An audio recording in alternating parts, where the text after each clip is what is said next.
وبركاته. أعوذ بالله من الشيطان الرجيم. بسم الله الرحمن الرحيم. وقال الله سبحانه وتعالى في القرآن الكريم: أعوذ بالله من الشيطان الرجيم. وأما بنعمة ربك فحدث. صدق الله العظيم. برحمتك يا أرحم الراحمين. أما بعد. Alhamdulillah, kesempatan pada pagi yang bersih, pada pagi yang penuh dengan rahmat dan keberkatan Allah Subhanahu wa taala, dan kita mengambil sedikit faedah cuti hari pekerja 1 Mei hari ini dengan kita mengadakan majlis ilmu. Sama-sama kita berkongsi sedikit nikmat yang Allah berikan kepada kita. Wa amma bi ni'mati rabbika fahaddis. Apa kata Allah? Adapun nikmat yang ada pada kamu yang diberi oleh Tuhan kamu, maka hendaklah kamu nyatakan, kamu sebut dan kamu zahirkan, dan hendaklah kamu kongsikan bersama sebagai tanda syukur kepada Allah Subhanahu wa taala. Bila Allah bagi kita nikmat ni tak sama, tetapi bila kita berkongsi nikmat yang tak sama tadi, maka insya-Allah Allah akan tambah lagi nikmat yang ada pada kita. Sebagai contohnya, tempat tinggal kita. Ada orang dia mampu duduk rumah teres. Ada yang teresnya 1 tingkat, harganya dia mampu setakat itu. Tapi ada orang yang mampu 2 tingkat.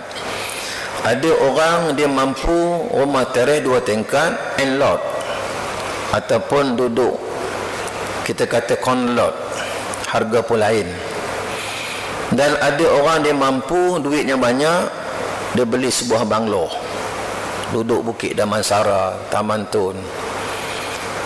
Dan ada orang dia tak mampu semua ni, tetapi adanya rumah pangsa, rumah flat. Rumah flat ni kita pakai kongsi dinding, kongsi lantai, kongsi tangga, kongsi, maka tempat tu jadi murah. Bila murah, maka dapatlah duduk tempat tinggal di situ. Begitulah nikmat Allah Ta'ala ini. Bila Allah bagi satu nikmat, kita tak boleh kata tu nikmat tu kita seorang. Macam tadi rumah flat, kita jangan sombong sebab tangga kongsi. Lantai pula kita kata kita punya, tak, orang bawah kata siling aku. Jangan kita nak tumbuk sampai 4 pagi, orang bawah mau apa peduli aku, ini lantai aku. Sedangkan Allah bagi kita berkongsi, duduk orang ramai di situ. Kalau kita tidak menilai nikmat Allah Ta'ala, maka Allah akan tarik balik. Begitulah hari ini kita ada sedikit nikmat. Saya ada nikmat masa Allah bagi, sebab dah janji dah kuliah subuh di As-Sabirin. Saya ni sebenarnya ada buka madrasah di Tahfiz. Sebahagian masa saya banyak di Bota. Dan semalam cadangnya nak balik, tetapi saya cek dalam way saya dekat 5 jam jalan jam. Saya cek lagi lepas maghrib pun sama juga. Lama cakap orang rumah beginilah, kita bangun pukul 3 pagi, kita gerak. Alhamdulillah lah, gerak 3:30 pagi tadi sampai-sampai betul-betul azan. Alhamdulillah, sebab niat tadi sebab nak kongsi. Nak kongsi masa, nak kongsi sedikit ilmu yang disampaikan pada pagi ini. Alhamdulillah, Allah permudahkan. Wa amma bi ni'mati rabbika fahaddis. Dan kita mesti as-sabirin ni pun kita kongsi. Kongsi, karya ni berkongsi sikit seorang nikmat. Dan dapat kita untuk sama-sama nikmat sujud kepada Allah Subhanahu wa taala. Alhamdulillah, kita dapat bertemu suasana ketakwaan kepada Allah Subhanahu wa taala. Ini juga satu nikmat. Satu nikmat. Saya nak bercakap itu tentang nilai. Nilai yang dibawa oleh agama Islam. Ya. Sebab hari ini orang Islam khusus di Malaysia ini kita krisis nilai. Krisis nilai. Sedangkan Islam itu mendidik kita supaya hidup kita itu bernilai, yang akan dinilaikan oleh Allah Subhanahu wa taala. Dalam Al-Quran Allah menyebut, wa may yabtaghi ghairal islam dina faman yuqbala minhu wa huwa fil akhirati minal khasirin. Apa kata Allah? Barang siapa, wa may yabtaghi ghairal islam dina, mana ghair Islam, mana dia mencari selain daripada hidup sebagai seorang Islam. Islam itu sebagai satu cara hidup dia, maka Allah tak terima. Allah tak terima itu, besok di akhirat dia rugi. Dia rugi. Sebab bila kita nak bentuk nilai hidup di dunia, kita jangan putus hubungan kita dengan akhirat. Itu sebabnya bila kita nak bina dunia, jangan putus hubungan dengan akhirat. Walaupun dunia dengan akhirat ni tak boleh untuk nak kita temukan.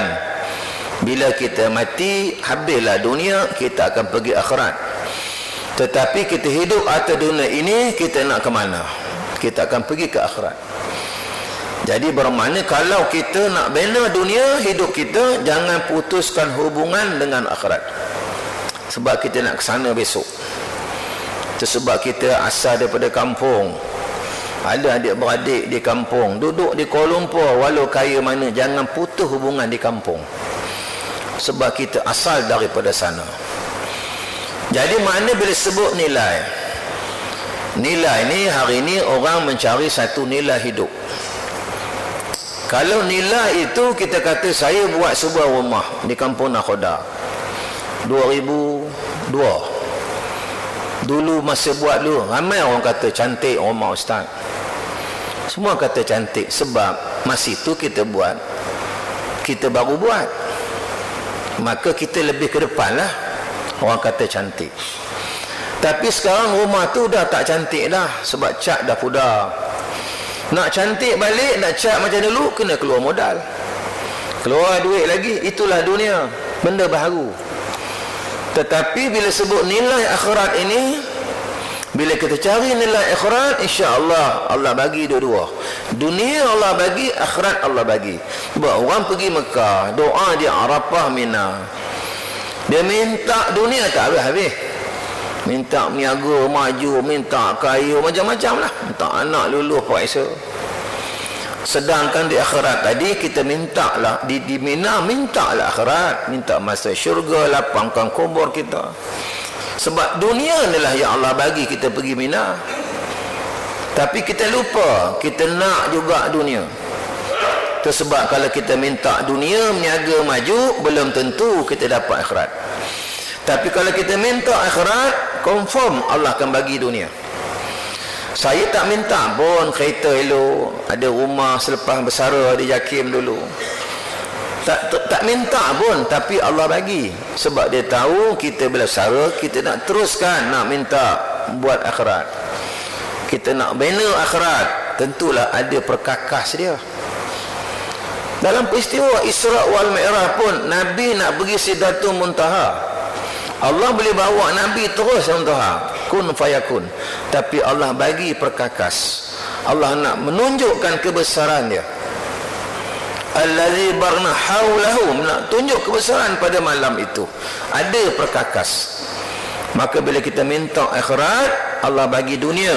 Sebab apa? Sebab kita nak guna dunia itu untuk akhirat.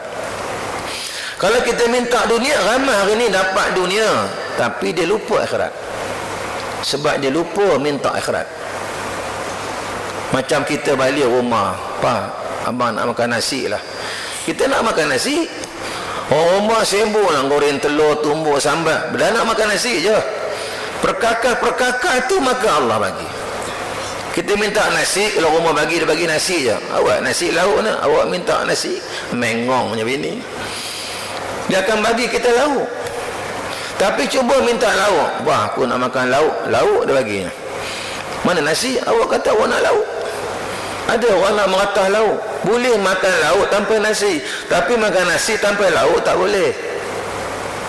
Tuan-tuan, bila kita balik kita minta, bak aku air, minta air cukup, anak kita akan bawa air dalam gelas, dalam cawan. Cuba minta cawan, dia bagi cawan, air tak ada. Bila kita minta air, dia akan masukkan air dalam cawan. Kita minum air tu akhirat, cawan tu dunia, perkakat, ditinggalkan dunia itu, orang lain pula pakai. Yang akhirat kita dapat. Begitulah dunia harta benda kita. Bila kita mati, tinggal, orang lain pula guna. Tapi kita guna dunia pula, akhirat tak dapat, kita rugi. Kita rugi. Kita gunakanlah perkakas yang ada itu untuk kita merebut habuan kita di akhirat.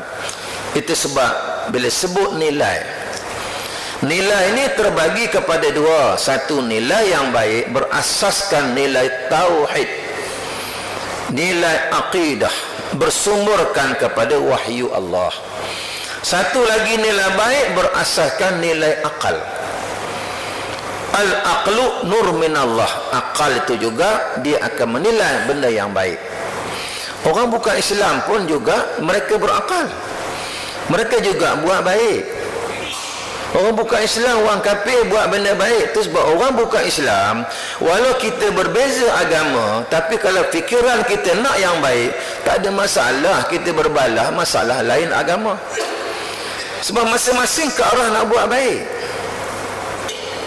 Di Jepun banyak Islam. Saya pernah pergi Jepun. Jepun mereka sana lagi ramai Islam daripada kita. Tak pernah dengar Jepun yang bukan Islam bergaduh dengan Islam Jepun. Sebab Jepun yang bukan Islam pun dia kata orang Islam buat baik juga, kami buat baik juga. Bertembung duduk baik, tak ada masalah. Walaupun lain agama, tapi satu bangsa. Sebab otak mereka nak buat benda baik, mereka maju. Tetapi kita di Malaysia ini satu bangsa, satu agama. Yang ni buat baik, yang ni tak boleh terima. Kenapa? Sedangkan satu agama, satu bangsa. Orang ni buat elok sikit, yang ni pula tak nak pula. Sebab kita tidak melihat nilai kebaikan. Sebab kita rasa kita saja baik, orang lain tak baik.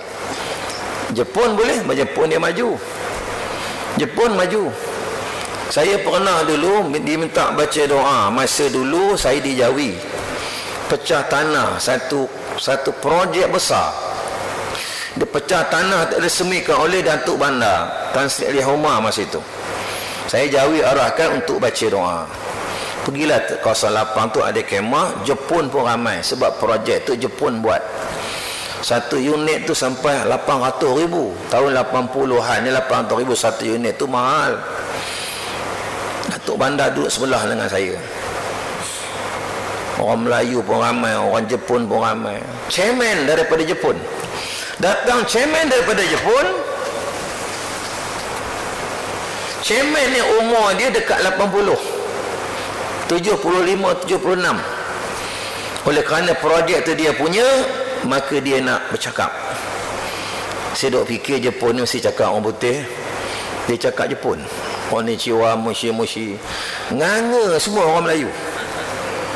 Kami tak faham apa dia cakap. Lepas tu adalah Jepun yang faham bahasa Inggeris. Dia faham ni bahasa Jepun, diterjemahkan dalam bahasa Inggeris, barulah faham. Datuk Bandar pemulalah dia menulis sikit, dia faham. Saya pun bisik dengan Tan Sri, kalau Jepun ni dulu pernah jajah kita, dan dia datang Malaysia, dia tahu ni tanah orang Melayu punya. Dia selamba cakap Jepun. Dia cakap Jepun pada kita. Dia confident dengan bahasa dia. Dia tak reti bahasa Inggeris, dan dia boleh maju. Kalau Datuk Bandar, kalau Tan Sri tadi cakap orang putih malu kita. Saya harap Tan Sri cakap Melayu. Dia pun ngangguk tu harap betul lah. Bila sampai dia bercakap, betul dia cakap Melayu. Kalau tadi Jepun cakap Jepun, kami Melayu nganga, kami cakap Melayu, Jepun nganga pula pada muka. Lepas itu barulah ada Jepun yang faham bahasa Melayu, yang dia terjemahkan pula dalam bahasa Jepun. Isu saya pagi ni, kenapa Jepun yang maju, yang tak reti cakap orang putih, mereka boleh maju? Yang kita orang Melayu hari ni, kalau kamu tak pandai cakap orang putih, kamu takkan boleh pergi mana. Duduklah kampung ni sebab kamu tak boleh bahasa Inggeris. Sebenarnya orang Melayu bukan masalah bahasa, masalah tak reti bahasa. Bukan itu masalah. Kita krisis nilai. Itu sebab Jepun tuan-tuan, tadika mereka tak ajar anak umur 4 tahun 5 tahun mengajar bilang. Dia mengajar integriti, nilai, kendiri, mandi pagi, gosok gigi, hormat orang tua. Bagi mereka tak ada faedah suruh budak mengajar bilang. Nak bilang apa, duit pun tak ada. Kita letih hendak mengajar bilang sampai 1000. Begitu juga orang Islam. Dulu Nabi tak ajar bilang pun, dia ajar dulu mengenal Allah. Akidah dulu asal dia. Sebab Jepun dia ajar anak dia cara buang sampah macam mana. Sampai kami di Jepun tuan-tuan, saya lepas makan ada tisu, nak buang, nak cari tong sampah tak jumpa. Berjalan Tokyo tu tak ada tong sampah. Kita kalau tong sampah tak ada, tentu banyak sampah. Akhir tisu tadi saya tak buang mana, akhir masuk poket saya. Masuk poket, maka poketlah jadi tong sampah sementara. Sampai ke hotel, di hotel ada tong sampah, buang tisu. Sebab orang Jepun mendidik, kalau kamu keluar rumah jangan buat sampah, sebab tak ada pasal orang nak ngurus sampah kau. Maka disiplin mereka, tak ada sampah, walaupun sampah tak ada integriti. Mereka boleh jimatkan dengan sebab nilai itu beratus juta sebulan. Mereka jimat duit untuk sampah saja. Kita di Malaysia ni urus sampah je beratus juta. Sebab kita tak bina orang. Itu nilai. Itu sebab seorang profesor kata, kalau Jepun tu Islam, maka Islam sudah menawan dunia. Sebab nilai-nilai itu ada pada mereka. Kita ni baru nak buat tong sampah 3 lubang, kaca, plastik, kertas. Kita tidak berjaya sebenarnya. Tapi di Jepun mereka berjaya, sebab mereka bina orang dulu, nilai dulu. Anak-anak mereka tak reti baca pun, mereka masuk, ini botol, ini plastik, ini kertas. Kita pandai baca, dia ajar tadika, tapi tak masuk pun, alah sama je. Masuk botol tempat kertas.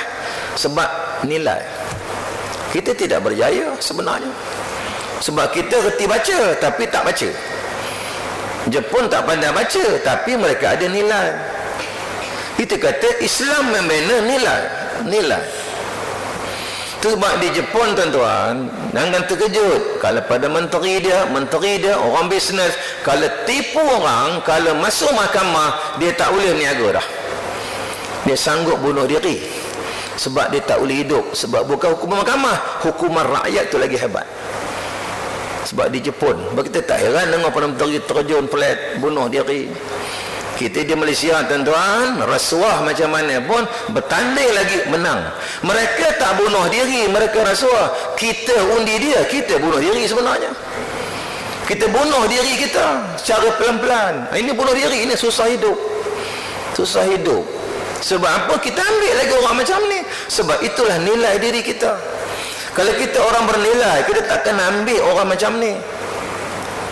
Itu saya cakap balik. Mana kalau mereka sana bunuh diri, tak bertanding lah. Kalau bertanding memang kalah. Tapi kita sini walau rasuah macam ni, bertanding lagi, menang lagi.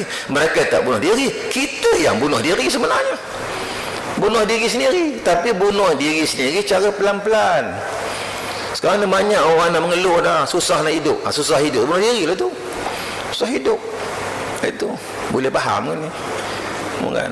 Itu jangan salah faham pula. Saya tak kata pada menteri sini, saya kata Jepun. Di Jepun, kalau kita ceramah ni, kalau tak langsung nak sebut macam tu, tak payah ceramah. Bukan? Itu kita kata kita krisis nilai. Hari ni kita krisis nilai. Itu sebab kita kembali balik nilai Islam. Nilai Islam. Sebab apa? Nilai akidah, nilai iman. Sebab kita ada agama bersumberkan kepada wahyu Allah. Itu sebab kalau kita lihat ni, di dalam untuk kita menilai dalam kehidupan kita. Saya madrasah saya hari Sabtu baru ni, satu bas, itu bas yang ke-39 datang daripada Sri Rampai. Madrasah ni baru ditubuhkan 2015 pertengahan tahun, tapi dah ada 39 biji bas anak-anak murid daripada Kuala Lumpur yang datang melawat ke madrasah. Bila datang melawat ni, di Bota ni kita ada tempat pertanian jagung, pisang. Ada di antaranya mereka beli pisang, beli jagung, beli macam-macam lah, sayur, beli labu. RM1 bawa naik bah. Kita hantar ke bah. Kata terima kasih lah Tuan Haji, banyak beli barang. Jagung ni beli kalau teringin malam kan rebus lah, tetapi lepas kita makan tunggu besok habislah dia. Makna benda yang dibawa balik ni tak kekal, tak kekal. Tapi ada benda yang tak bawa balik, ditinggalkan di madrasah, yang itu kekal. Apa dia Ustaz? Infak tu lah, itu yang kekal. Yang bawa balik tak kekal. Tuan-tuan datang ke masjid, apa benda yang tuan-tuan bawa? Kereta bawa balik, ini benda tak kekal. Tuan-tuan bawa ke masjid ni, bawa kasut, bawa balik, tak kekal. Tetapi datang masjid, bawa duit, masuk tong masjid, yang tinggal itu kekal, yang bawa tidak kekal. Bawa duit RM100 ke masjid, ini orang Islam. Kalau kita ni pergi ke Giant, dah kira-kira dah separuh jalan, lupa duit, confirm balik rumah ambil duit. Tapi bila pergi masjid, baru 4 langkah, lupa, tak patah balik. Tak patah balik. Sebab ini bukan masalah lupa, masalah nilai. Nilai diri kita, Allah nilai. Bila kita patah balik, ambil. Bawa 100. Jangan risaulah, bukan suruh bagi 100, bawa je. Bawa je 100, kita pecah-pecahkan jadi 10 keping, mana RM10 satu keping, ada 10 keping. 100 bawa tadi masuk dalam tong masjid. Kita bawa balik 90. Matematik dunia, orang akan nilai 100 tolak 10 tinggal berapa. Tanyalah cikgu mana matematik, tinggal 90. Tapi matematik akhirat, 100 tolak 10 tinggal 10. Tinggal 10 antung. Yang tinggal tu banyak ke yang buat balik banyak? Kita kata yang buat balik banyak 90. Tak, yang paling banyak, makin bertambah yang 10, yang 90 makin kurang, akhir habis. Tetapi yang habis 90 tadi, yang RM10 tadi, membersihkan yang 90 tadi. Sebab kita makan, maka dibersihkan dengan 10. Barulah kita seronok nak semayang, seronok dengar ceramah. Sebab apa? Kita dah dibersihkan oleh 10 tadi. Maka Allah akan tambah lagi. La in syakartum la azidannakum wa la in kafartum inna azabi lasyadid. Allah tambah. Tetua ni kita sihat, alhamdulillah. Kita boleh sihat, anak-anak pun bagus. Megan. Sebab apa? Allah tambah lagi. Nikmat ni bukan nikmat harta, bukan nikmat duit. Saya di JAKIM dulu adalah naik pangkat sikit. Bila pencen besar awal, tak sempat setahun, dia ambil balik pangkat tu. Tapi mana tidak bertambahlah pangkat saya. Tetapi bila pencen saya sihat. Nikmat Allah Ta'ala ni, Allah bagi ni, dia tak ada putus. Masa kerja lain nikmat. Ada kawan kita naik pangkat, tetapi sakit lepas pencen. Ada dialisis, sakit usus. Saya dah 10 tahun lebih pencen, alhamdulillah sihat. Boleh bawa kereta pada Bota tu 3:30 pagi. Tak berhenti, non stop, terus dengan rumah. Orang rumah tidur, saya tak tidur. Kalau saya tidur tak tahulah, tak sampai pun. Kan? Jadi maknanya Allah bagi nikmat ni tak sama. Tak sama Allah bagi nikmat. Jadi bermakna kita lihat bahawa bila Allah meletakkan nilai kepada seorang, nikmat itu dia berbeza-beza. Berbeza-beza. Jangan kita meletakkan nilai dunia semata-mata dunia, kita tidak sikit pun melihat kepada nilai besok di akhirat. Alladzi khalaqal mauta wal hayata liyabluwakum ayyukum ahsanu amala. Allah jadikan kehidupan, kematian dan kehidupan ini untuk apa? Menguji siapakah yang baik amalan di antara kamu. Allah sebut mati dulu. Allah sebut mati dulu, baru sebut hidup. Sekarang kita hidup. Kenapa sebut mati dulu? Sebab kalau masa hidup tak ingat mati, bagaimana hidup selepas mati? Sebab apa? Nilai hidup ni Allah nilai tak banyak, tapi Allah nilai hidup ni macam mana kamu gunakan untuk nilai semula besok di akhirat. Mati tak lama tuan-tuan, mati sekejap. Yang lama hidup. Hidup dunia ni boleh 80 tahun, tak lama, tapi selama-lama hidup di akhirat. Tetapi antara hidup dunia ada mati.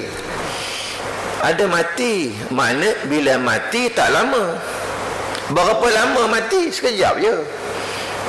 Kita ni ada orang mati pukul 7 pagi. Tok Imam pun datang lah pukul 8. Baca Yasin, tanya dengan isteri arwah pukul berapa nak tanam. Arwah kata suruh cepatkan. Paling cepat pukul 11. Nak cari gali lubang lagi, kapan lagi. Okeylah, start pukul 9, mula mandikan kafan, semayang, hantar kubur, masuk kubur, talqin pukul 11. Hidup dia balik. Hidup dia balik, sebab dia panggil mayit. Mayit bukan mayat. Mayit ada sabdu pada ya tu, mana guna ya tu dua fungsi. Mayit. Ya, malam. Mati. Yit hidup balik. Mayit. Yit tu hidup. Mati. Ya tu dua tu ada sabdu tu. Mana manusia tu bila sebut mayit, mati, hidup balik. Jadi bermakna bila tadi mati pukul 7, hidup balik pukul 11, berapa lama dia mati?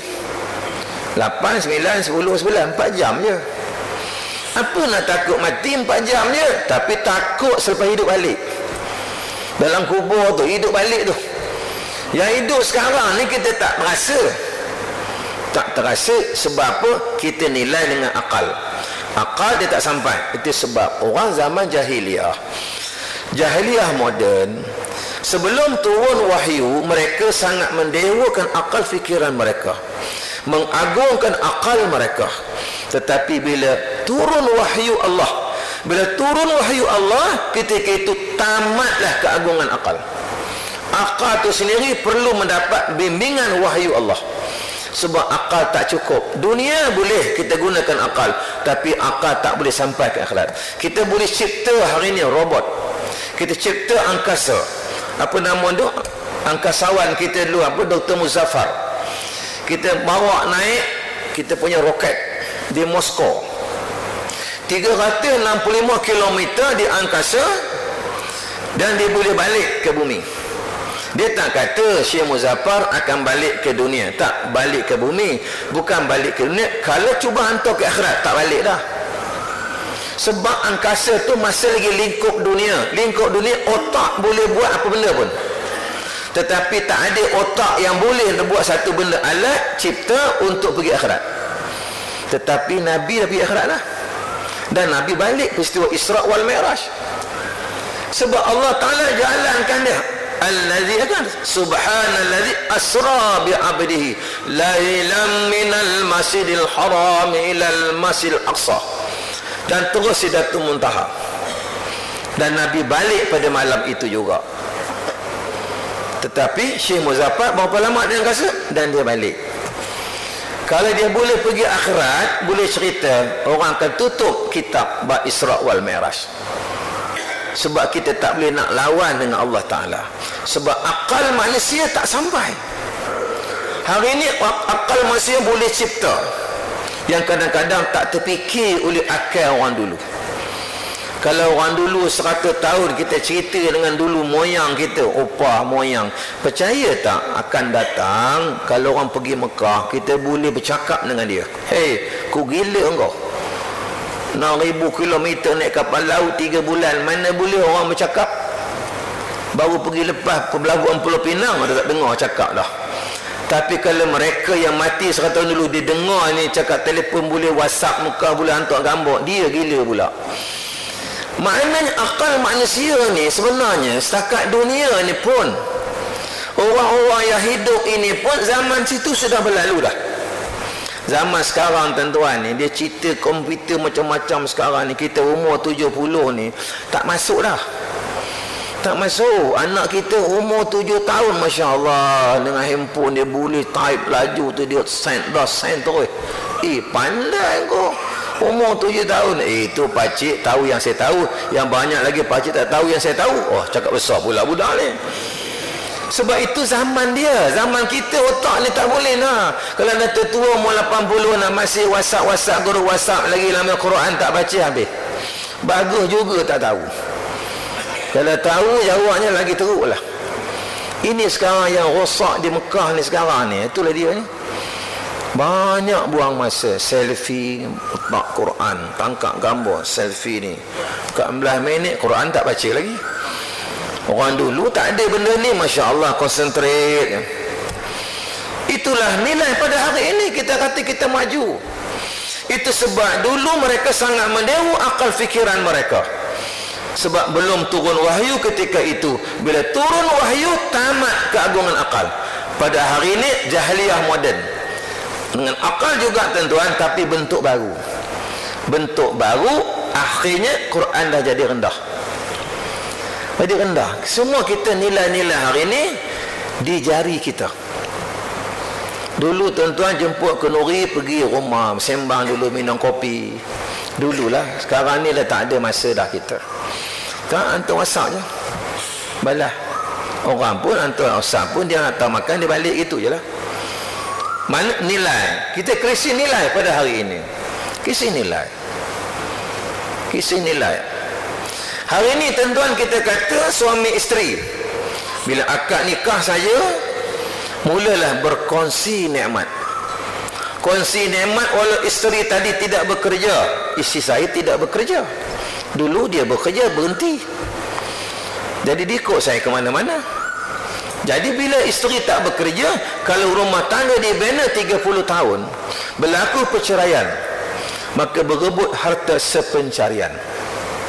Harta sepencarian ini tuan-tuan dunia, tetapi dia lupa harta sepencarian untuk akhirat.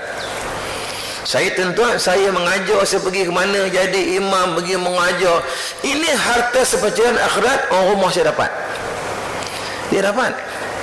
Tapi kalau dunia, kalau dulu undang-undang syariah, kalau isteri tu nusyus, bercerai, maka harta pencarian tak dapat.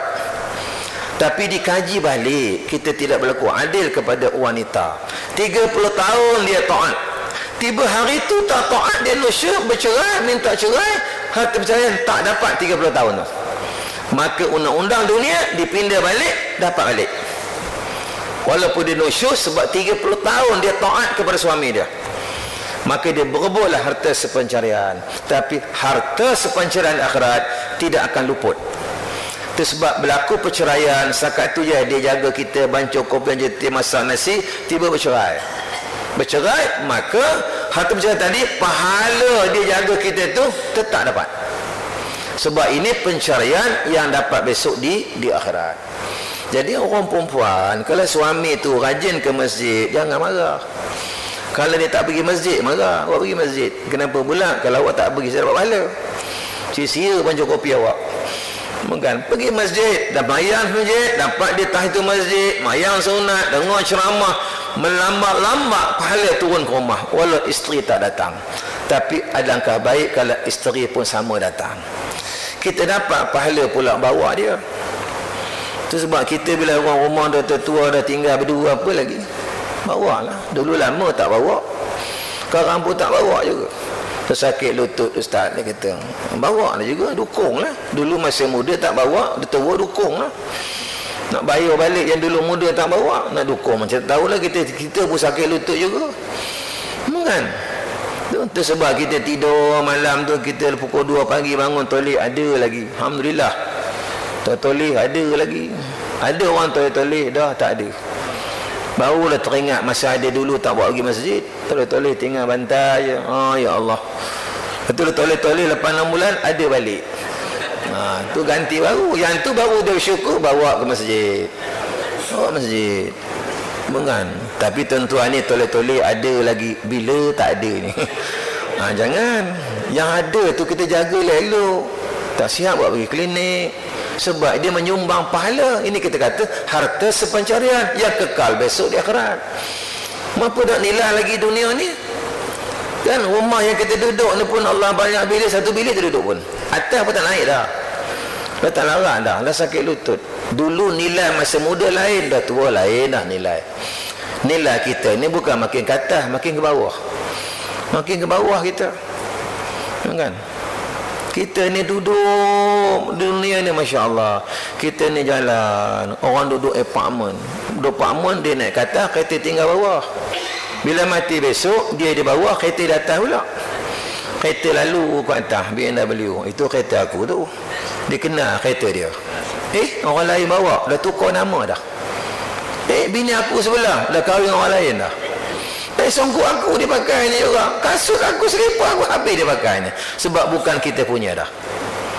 Kita masa dulu dunia, kenapa tak guna betul-betul? Tak guna betul-betul. Dah mati baru tengok. Itu bukan kita punya dah. Masa hidup ni lah kita punya.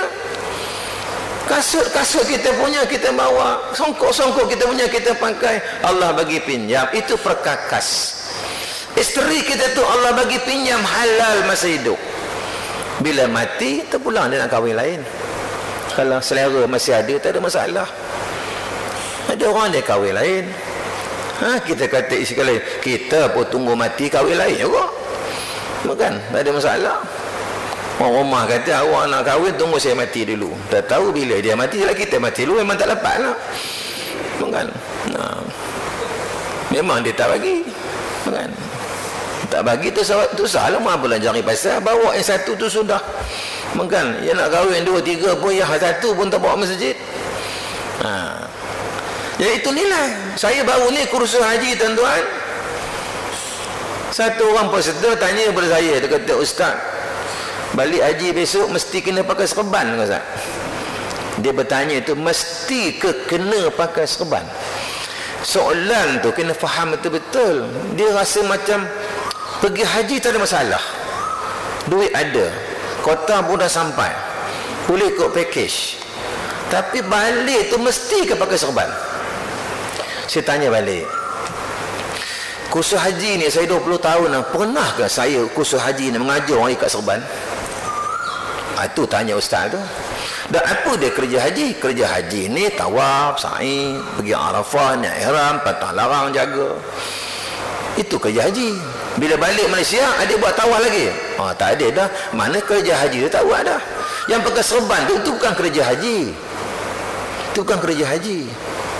Tapi kalau pergi ke Mekah, balik pakai serban di Malaysia, itulah tanda orang dah pergi haji. Tetapi di Malaysia sekarang mana pakai serban, tak pergi haji lagi. Tapi dulu orang naik kapal laut tahun 50-an, naik kapal laut, masa itu tambang pun 2,500. Tabung haji pun tak ada lagi. Yang dapat pergi Mekah terpilih satu daerah mungkin seorang. 500 orang dulu pergi Mekah, pergi sekali, balik pun sekali. Dulu tak ada tabung haji KT1, KT2 tak ada. Pergi 500, balik 500. Kalau terbalik semua, tak balik semua. Itu je lah. Itu dulu. Tapi bila dia balik, dia menilai betul haji tadi ni. Sebab masa itu pergi haji dah tertua, boleh jadi imam, boleh jadi Bilal, baca doa. Dia rasa dia menilai haji itu, dia pakai serban. Dia sebagai kita kata pemudah cara lah. Kalau berkelahi lah suami isteri, qadi ni lambat, jauh, maka Pak Haji lah kata putus. Sebab nilai ketika itu. Tapi sekarang ni kalau orang pergi haji balik pakai serban, istiqamah, pergi masjid 3 bulan, duduk depan saf pertama, orang tengok bagus Pak Haji ni berubah betul. Serban tak lekang, hari-hari pergi. Tiba-tiba lepas 3 bulan Pak Imam tak datang pagi tu, sakit perut. Orang semua tengok dia, kerin darah kawan tu. Kerin darah kawan tu. Semua orang tolak dia ke depan, dia pun jadi imam mengeletar kawan tu. Mengeletar, menggigil kawan tu. Kena pula dia jawab syiratal ladzina an'amta alaihim, dia kata. Lama dia balik rumah, Pak, aku ingat aku tak nak pakai serban lagi lah. Taubat lahum orang Perak kata.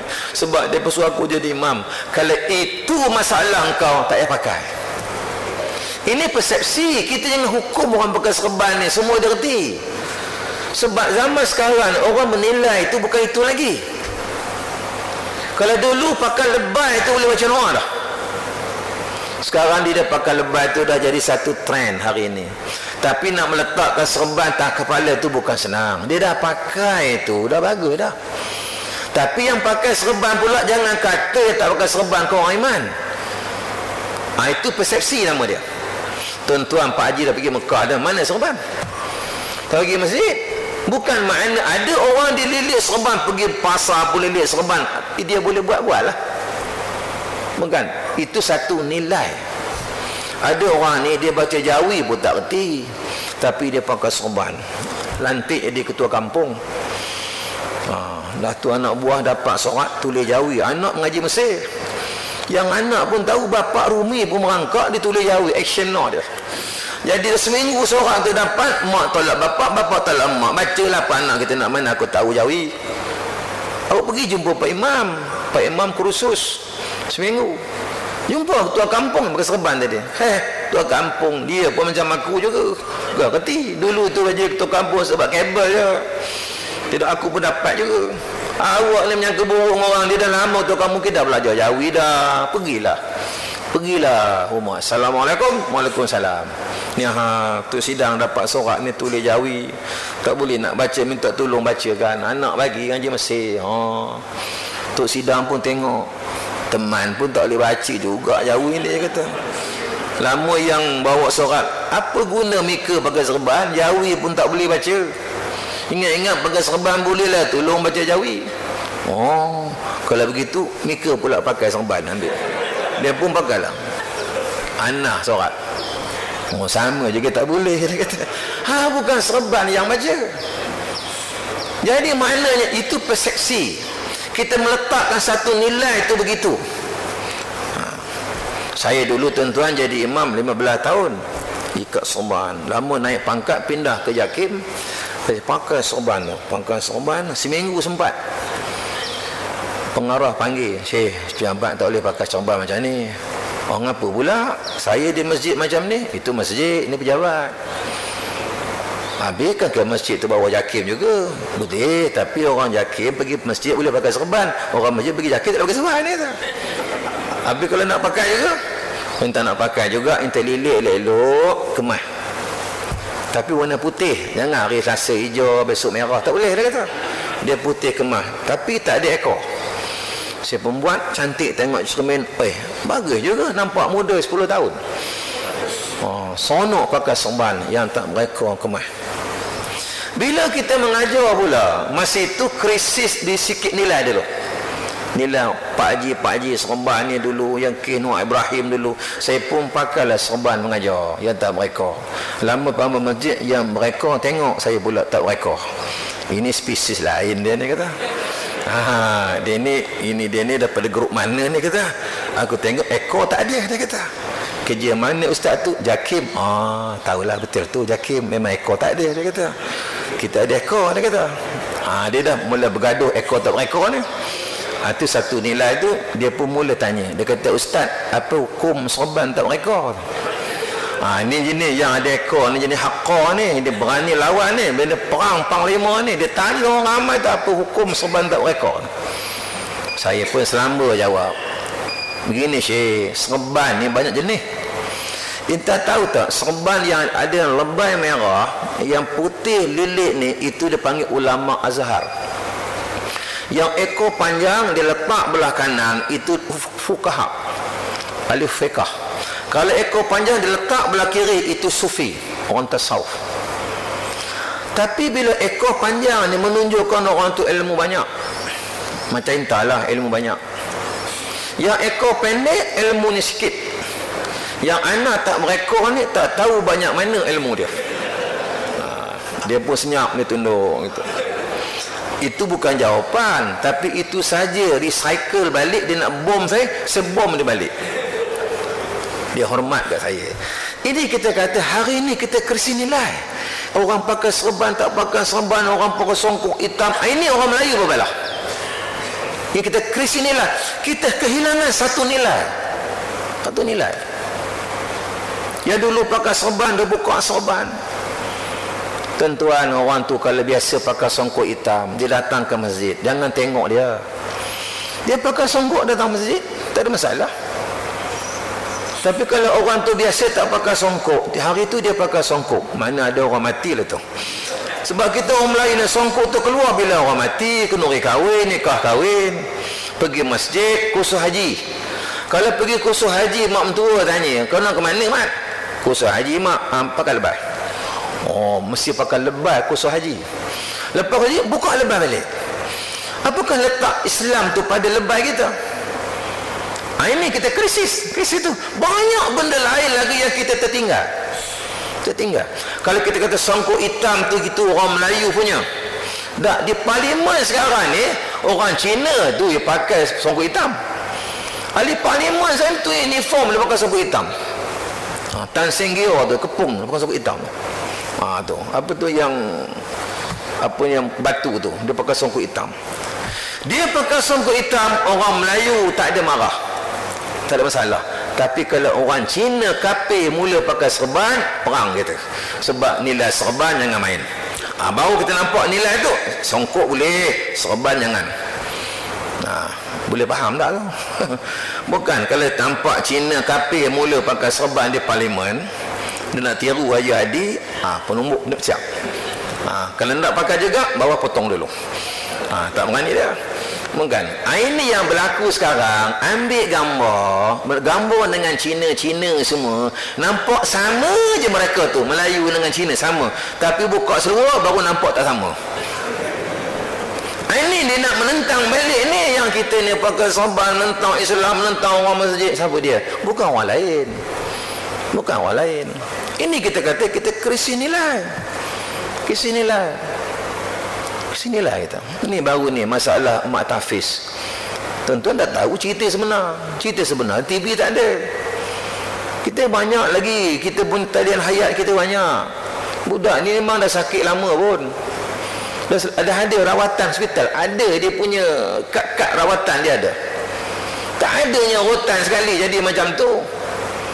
Logiknya polis berkata jangan buat sulkasi, tunggu dulu. Kita kena berlaku adil semua pihak. Polis cakap, kan? Dan mana kita kena berlaku adil? Oh, mulalah riuh. Suruh tutup mak tahfiz lah, suruh tu ini. Satu benda je. Satu benda je. Ini kita kata kita hilang arah. Kita hilang arah. Banyak lagi benda baik tahfiz. Banyak benda baik. Banyak. Ini kita kata kita hilang arah. Satu benda je kita hilang arah. Orang lain melihat nak macam belahkan kita. Itu sebab kita kembali baliklah kepada nilai. Nilai yang dibentuk oleh Allah Subhanahu wa taala. Macam kita letak duit RM100 sebelah kanan, 50 sebelah kiri. Nilai kita belajar matematik 100 lagi banyak daripada 50. Kalau suruh pilih otak, mesti pilih 100. Termasuk orang bercakap ni. Suruh pilih mana ambil, kita ambil 100. Kenapa ambil 100? 100 lagi banyak 50. Kalau kita ambil 50, kata mu bodoh. Mengong ambil 50. Awak kata aku bodoh, aku ambil lah 100. Kau lagi bodoh, kalau aku dua-dua aku sapu lagi cerdik. Tapi kalau letak 100 tu duit haram, 50 halal, iman mandi mana? Iman kan ambil 50. Tak apa lah Ustaz, 50 pun berkat, halal. Nak jawab dengan Tuhan besok. Saya pernah dulu tangkap satu orang khalwat di dekat kelab Merdeka tu dulu dengan Cina, lelaki Melayu, perempuan Cina, bawa pejabat, dah ada isteri, dia pegawai bank, gaji beribu puluh ribu gaji, isteri kerja di Perak bank. Jadi dah kosong, dia pun bawa makwa dia, saya tangkap tu kita nak saman dia lah. Sebab saya kalau perempuan tu bukan orang Islam, saya terus saman dia. Sebab apa? Dia tak ada menunjukkan Islam tu kepada dia. Dah ada isteri pula, lagi sempat saya saman. Kalau ada persetubuhan, lagi saya saman. Tak ada maaf. Tapi muda-muda ni ringan-ringan tak ada apa pun, nak kahwin bincang-bincang, mungkin adalah KIB dulu. Kalau kahwin baju surat nikah adalah, sebab kita nak undang dan masa itu khaluat pun baru berapa 200 je, 300 je kan. Jadi saya pun buat saman. Tapi lepas 5-6 bulan lepas itu datang satu orang pakai serban jubah pejabat. Dia kata, Assalamualaikum Ustaz. Ustaz tak kenal saya ke? Tak kenal, tak pernah jumpa. Saya ni macam mana jadi macam ni? Berubah nampak. Itulah sejak Ustaz tangkap saya, sebenarnya saya tak kerja bank dah. Jadi saya sekarang ni meniaga Ustaz. Barang-barang arkam lah masa tu. Dah pun rajin pergi masjid. Saya pun dah boleh berzakat Ustaz. Sedekah banyak dah sekarang ni. Dulu je bank gaji banyak pun tak ada berkat Ustaz. Saya ucap terima kasih pada Ustaz, sebab Ustaz ni banyak bagi pada saya. Bagus, Alhamdulillah lah. Kalau begitu, itulah ditunjuklah Sapena saya ni lusa ni pergi mahkamah Ustaz. Okey, khalwat dulu. Tak apa kalau itu kita boleh jumpa pendakwa, kita boleh cancel je lah. Tak, saya sini bukan suruh Ustaz cancelkan. Saya nak minta pandangan Ustaz di mahkamah besok, apakah saya kena pakai serban macam ni ke ataupun saya pakai biasa. Nampak nilai tu. Dia tak nak nanti bila mahkamah pemberita ambil orang berserban tangkap khalwat, sebab dia mula sayang agama. Sebab saya dulu jahil Ustaz, saya tak nak rosakkan agama, orang akan tanggapan orang versi orang pakai serban tangkap khalwat. Kalau macam tu awak pakai biasalah, pakai biasa je. Saya akan buat laporan sikit, mahkamah bagi dia kelakuan baik je, sebab dia dah baik sebelum dihukum. Hukuman ni sebenarnya mendidik domir. Jangan nampak pada hukuman yang Islam tu, hukuman yang sebelum itu dia terdidik. Ini yang kita nak buat, ini mendidik manusia, bukan hukuman.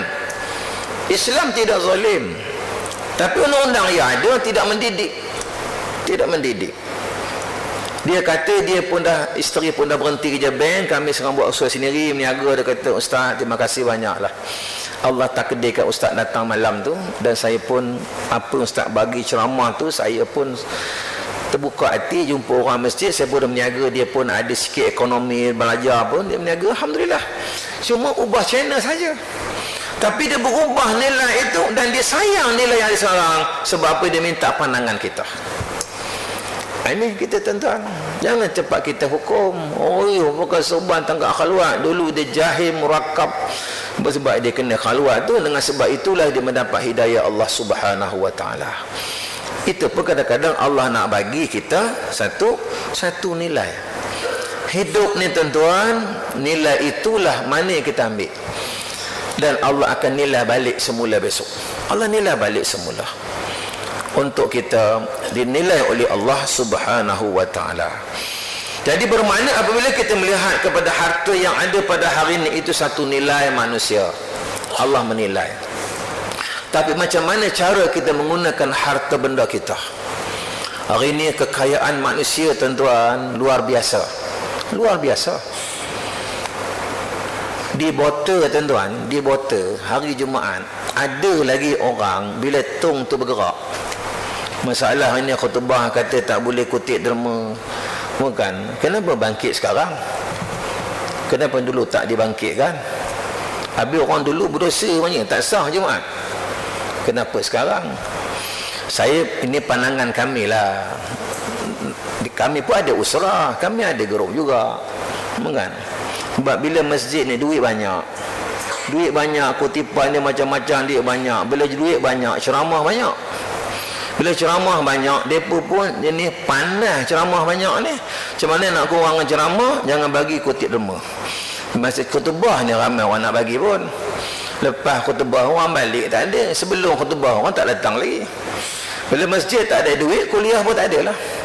Bila kuliah tak ada, itu satu nilai nak bawa kepada kita. Fatwa tu tak fatwa lah, saya tak ganggu lah fatwa tu. Tetapi fatwa ni ada orang lain pula, berbeza pula. Ada orang ikut, ada orang tak nak ikut. Jadi mana selagi tidak mengganggu.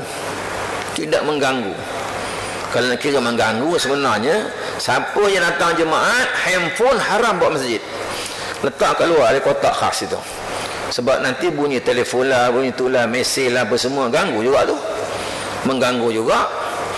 Jadi maknanya gangguan tu banyak. Gangguan tu banyak. Jadi di Bota tuan-tuan, ada orang tertua yang bila lalu tu, pak, dia pegang bakul tu. Dia pegang dulu bakul tu. Dia pun seluk poket.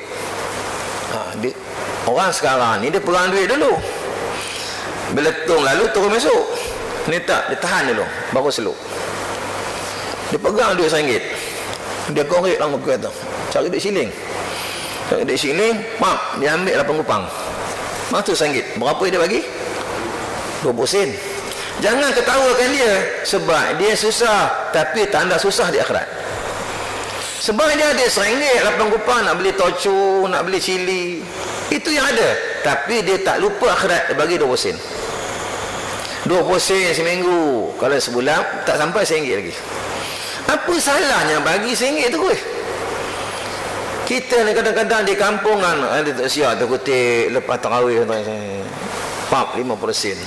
50 sen tiap-tiap malam, kita kira pakcik tu bagi 50 sen sebulan. RM15. Kalau bagi RM15 sekali kan senang, siap pun sedang kerja.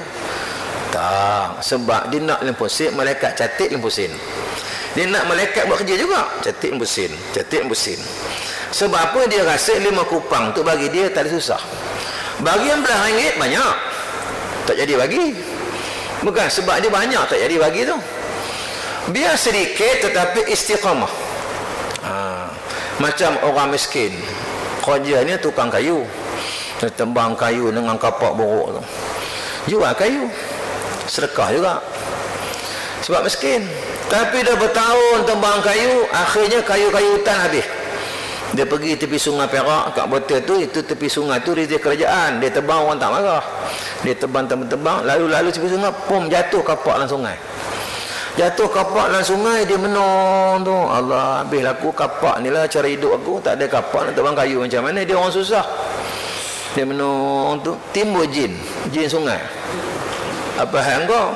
Allah jin, aku kapak jatuh. Boleh tak tolong ambil? Tak ada hal. Sebab kapak tu dalam sungai ni, sebab sungai je jahan taluk aku.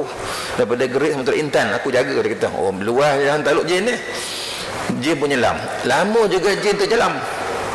Mana pergi jin ni lari kapak aku, jin mungkin janji ke tidak?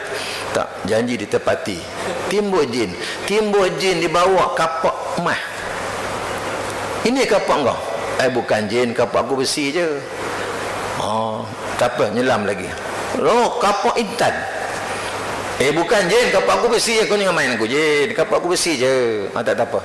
Dia nyelam lagi, naik lagi kapak permata. Jin je betul. Kapak aku besi. Aku cakap last sekali je. Nak tolong tak nak tolong? Ya. Ada satu lagi kapak. Jin pun bawa. Ini kapak kau?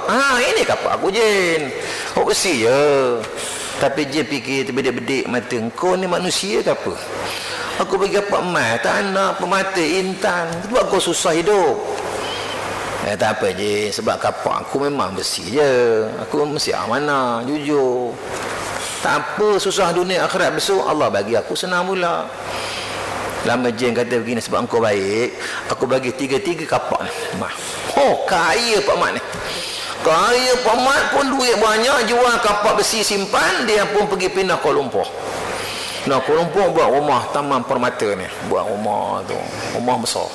Isteri pun dah cantik, baju pakai lawa. Dia pun beli make up yang putih-putih tu, pakai Mercedes. Lepas 3-4 bulan dia kaya raya. Lama dia minum pagi tu, Pah, kau tak pernah tanya macam mana abang boleh kaya. Tak raya, janji ada duit sudah. Inilah orang perempuan, kan? Janji duit sudah, mana dapat hantar lah. Itulah kena tanya lelaki duit mana dapat. Apa bang? Itulah kau. Aku pagi ni aku pergi ceramah, aku teringat dulu jin ni. Aku ingat nak jumpa lah pagi, nak kenalkan kau dengan jin. Dialah banyak bantu kita. Kapak emas, kapak intan. Nanti dia kata aku lupa janji pula, kan, tak mengenal budi. Pergi pon nak kata Mercedes. Rumah kasut tu tinggi ni tak sedar kendiri, dulu duduk hotel aja. Bukan. Dia lalu tepi sungai tu, dia pun dah lupa mana tempat. Sebab pembangunan dah banyak. Dengan ada jambatan apa semua tu, dia dah lupa di mana. Akhirnya dia pun toleh belakang, tengok bini dah tak ada. Mana bini aku? Rupa bini jatuh sungai. Jatuh sungai bini dia, kasut tumit tinggi. Menong di situ, menong. Lama timbul jin. Apa hal kau? Lama tak datang, rupa diri dah kaya-kaya. Jangan jin dengan aku jin. Aku datang nak buat bini aku, nak kenalkan engkau. Kami dah kaya sekarang ni. Tapi bini aku jatuh sungai jin. Boleh tolong tak? Boleh. Dulu kapak aku tolong. Ini pula bini engkau. Dia pun nyelam. Lama juga jin nyelam. Dia lari bini aku ke? Lama timbul dia bawanya Dora Danish. Dora Danish punya cantik normal mata tu. Ini ke bini ke? Bukan je, bukan. Bini aku orang dah tua je dia kata. Tak apalah, nyelam balik. Dia bawa ke atas lagi. Nelopa. Bawa nelopa. Lagi lawa dia bawanya. Bukan jin, bini aku dah tua dah jin. Kau jangan main aku jin. Bukan. Jadi ceritanya tuan-tuan, bila sampai dekat Nelopa tu, dia ngaku dia bedik-bedik mata. Ya jin, ini bini aku jin. Ini bini aku jin kata. Jin punya marah. Dulu kau masa kapak, dulu kau amanah jujur. Dah kaya raya ni kamu dah tak jujur dah. Kamu tak ngaku dah bini kau. Oh ini lawan dengan aku bini kau. Marah Jin dah. Jin jangan marah aku Jin. Aku sebenarnya aku ngaku tu sebab aku bimbang. Mak aku banyak lagi timbul cantik-cantik macam kapak dulu. Kau bagi aku tiga-tiga sekali. Ni kalau bagi tiga-tiga Jin, aku tak larat dah Jin. Dia kata, aku ni dah sakit buah pinggang dah Jin. Kerja manis dah, darah tinggi. Sebenarnya aku ingat lagi bini aku. Sebab aku ngaku ini bini aku sebab apa? Sebab kau tak serah tiga-tiga sekali. Oh, Jin pun mengong je. Dia kata, oh kalau begitu engkau memang jujur lagi lah. Tak apa, ada seorang lagi dah aku ambil. Dia tunggu bini dia. Sebenarnya tuan-tuan, moral cerita ni, jangan tuan-tuan besok bawa kapak pergi jatuh Sungai Perak. Kok mana Jin kok bagi kapak emas. Itu Jin dulu tuan-tuan. Jin sekarang jangan. Jin sekarang kapak emas kita ada sapunya. Jin dulu amanah tuan-tuan, jujur. Jin dulu dia jajahan talu dari luar mana pun dia amanah. Jin dulu. Jin sekarang jangan. Jin sekarang kita jatuh kapak kita tuan-tuan, kapak emas kita habis lebuh di sapu ni. Dia bawa lari tuan-tuan. Walaupun janji tepati, belum tepat lagi benda ni tuan-tuan. Belum tepat. Faham ke? Bukan. Tapi tuan-tuan janganlah besok bawa bini pula besok pergi Sungai Perak, pum jatuh bini tolak kokok nelopa timbul. Tak ada dah. Tak ada. Yang ada tu sayang lah. Itu moral cerita je. Moral cerita. Moral cerita ni benda tu logiknya memang tak ada. Tetapi moral cerita tu ambil lah.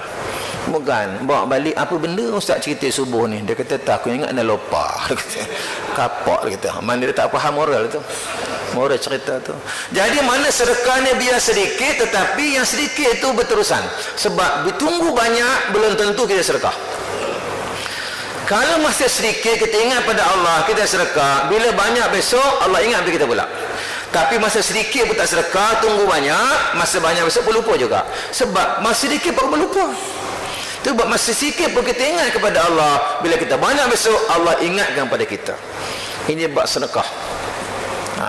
Jangan tunggu banyak. Ada satu orang dia kaya, pergi masjid hari Jumaat, pakai smart, kereta Mercedes besar, duduk depan sekali sebab dapat letak awal.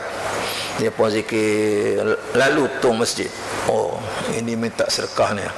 Dia pun seluk poket, ambil dompet, tengok semua duit besar, 150, 100, tak ada satu pun duit RM5, 10, masuk balik.